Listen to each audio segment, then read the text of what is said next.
Bagaimana mungkin seorang anak usia 10 tahun bisa disebut terkaya di dunia, lebih kaya daripada kakaknya yang calon raja?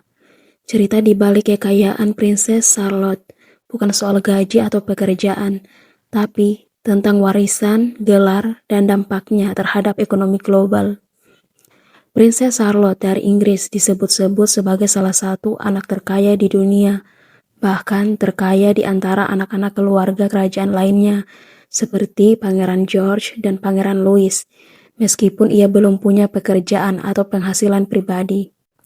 Banyak laporan media dan analis kekayaan memperkirakan bahwa kekayaan bersihnya bisa mencapai sekitar 3 pound sterling sampai 4 pound sterling miliar atau sekitar puluhan triliun rupiah.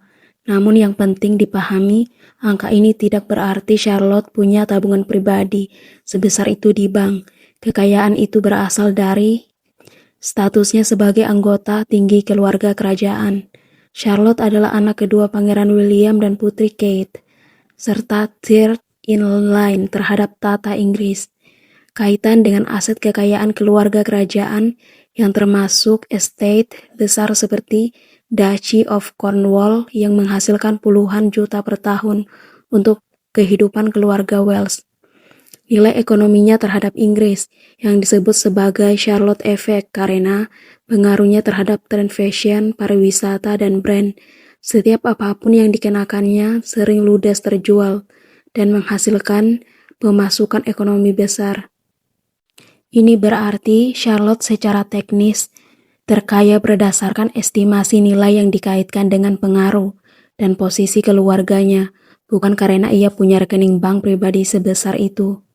Intinya angka kekayaan ini lebih menunjukkan nilai ekonomi dan warisan simbolis, bukan uang yang bisa langsung dihabiskan oleh Charlotte saat ini. Kenapa kekayaannya bisa terasa besar meski belum kerja? Pertama, warisan dan posisi kerajaan. Charlotte akan mewarisi sebagian harta dan aset kerajaan di masa depan, termasuk aset yang disesuaikan dengan posisi keluarga mereka.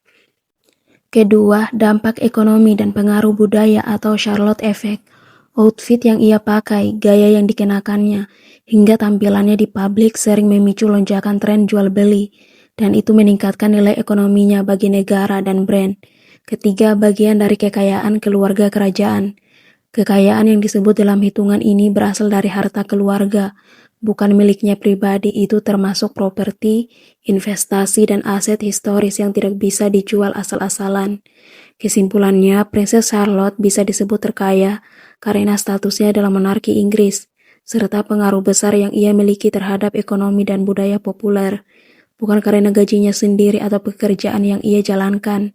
Itu sebabnya meskipun dia masih anak-anak dan belum bekerja, nilai ekonominya tetap luar biasa tinggi dan terus memikat perhatian dunia.